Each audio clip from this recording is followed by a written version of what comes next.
The narrative is actually moving in real time. We have seen it in the last 24 or 48 hours where suddenly, oh, masks, maybe they're not great. Maybe we should open up things. Maybe we've been really the ones saying this the whole time.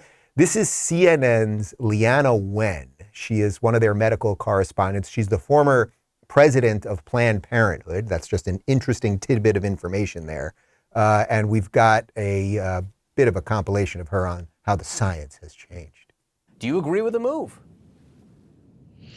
I do. There was and is a time and place for pandemic restrictions, but when they were put in, it was always with the understanding that they would be removed as soon as we can. And in this case, circumstances have changed. Case counts are declining. Also, the science has changed. We know that vaccines protect very well against Omicron, which is the dominant variant. Everyone 5 and older have widespread access to vaccines.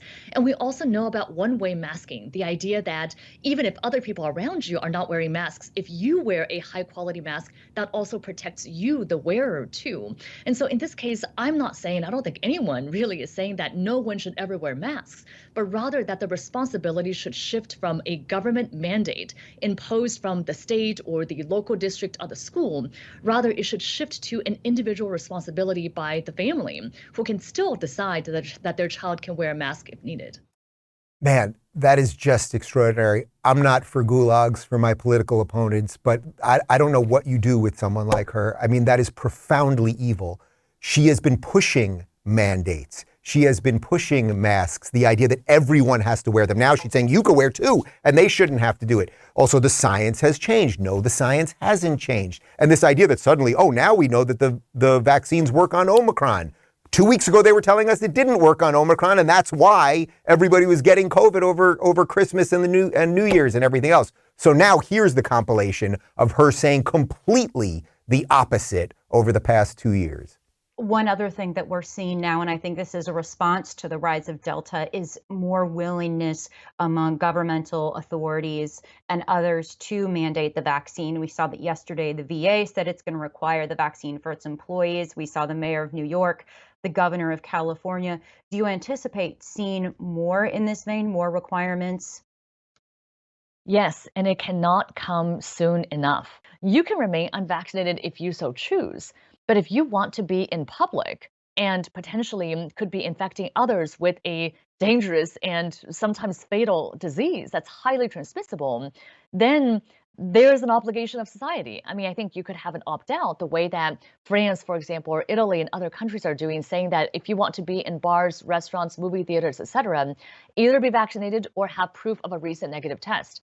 I hope that we move in that direction as a country here, because at the end of the day, I don't really understand why people have the choice to be infecting our vulnerable children or immunocompromised people, or even others who have taken the responsible choice to get vaccinated. Sure, and I just first want to clarify that I was opposed to the CDC back in May when they lifted the indoor mask requirement. I thought that the honor code was never going to work, that when vaccinated and unvaccinated people are mixing, unless there is proof of vaccination, everybody should still be wearing masks. And so I actually support what the CDC is now doing, which is going back to this indoor mask requirement, because frankly, we know that we can't trust the unvaccinated, that they have been walking around without masks. And in fact, that's what led to the surge that we're seeing. The vaccine is the ticket back to pre-pandemic life. And the window to do that is really narrowing. I mean, you were mentioning, Chris, about how all these states are reopening. They're reopening at 100%. And we have a very narrow window to tie reopening policy to vaccination status. Because otherwise, if everything is reopened, then what's the carrot going to be? How are we going to incentivize people to actually get the vaccine? So that's why I think the CDC and the Biden administration needs to come out a lot bolder and say, if you're vaccinated, you can do all these things. Here are all these freedoms that you have. Because otherwise, people are going to go out and enjoy these freedoms anyway. Ugh. If you need a moment to grab a bucket and puke, maybe I could pause for just a second, because she's disgusting, absolutely disgusting. There is so much, it's not just that it's dishonesty in there and this deep like desire to control people, but the way she says it, I don't understand why people have choice. That's what she said. I don't understand why people have the choice. I understand, because in America you got choice, lady, okay? That's number one. Then at the end, What's the carrot if you open up everything? She's telling you we are the government, and she's a government agent. She's not a journalist, even though they put her on the clown network CNN. What is the carrot if we let them do things? Meaning if we just give them freedom, which they think they give us, right? Which they don't give us, but they think they give it to us. And actually, the more that we let them believe that, the more that they'll keep taking.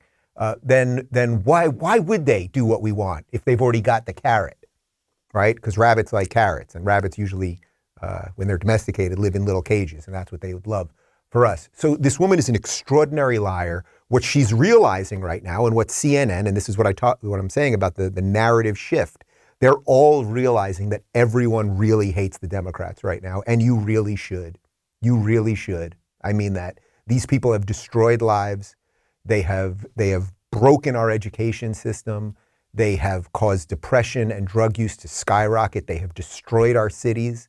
The damage that has been done because of Democrat policies, all of these people cheered on by the media who are just Democrats on television.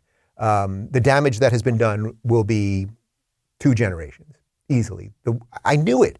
You go back to the videos that I was doing 2 weeks after COVID. I did the 2-week thing. We all did the 2-week thing. And then I started saying, the old world ain't coming back. It's pretty obvious. It's pretty obvious. And those people have killed the old world, and they are trying to condition us to a new world that is going to be much worse, okay? Much worse. So now here's another Democrat. This is Representative Hakeem Jeffries from New York. And you're not going to believe who is he crediting? You're not going to believe it, because the states are going to start opening up now, kind of doing what Florida's been doing all along, doing what Texas has kind of been doing and Tennessee's been doing, and all those scary red states have been doing. Who's he crediting now that the blue states are going to open up because they want to win in the midterms?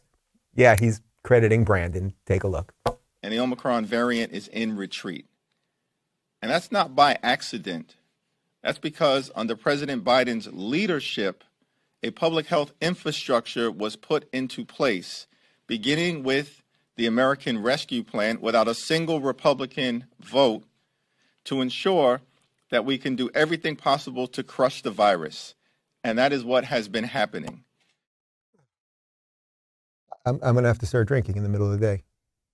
I really am. I don't like day drinking. I know a lot of people like to day drink, even on the weekends. Never been a fan, okay? I like drinking when it's dark out. But the extraordinary level of lies, it's thanks to Joe Biden that Omicron is in retreat. No, it isn't. It's because the vaccines did not work the way that Joe Biden and Leana Wen and Fauci and Walensky and all of you collection of elitist liars pushed on us. It didn't work that way. And guess what happened over Christmas and into the new year? Everyone basically got Omicron or got some variant of COVID, including yours truly. And I did have leg pains for 3 days. And then I took the monoclonal treatment, which was easily accessible here in Florida, which now the federal government has stopped. I took ivermectin, which isn't just a horse paste. And yes, I was okay in 3 days. And some people were a little more sick. David was a little more sick. My brother got it at the exact same time as me. He wasn't really sick. I wasn't really sick. I'm not vaccinated. He is. Everyone made choices for themselves. It has nothing, absolutely nothing to do with the policies of these people.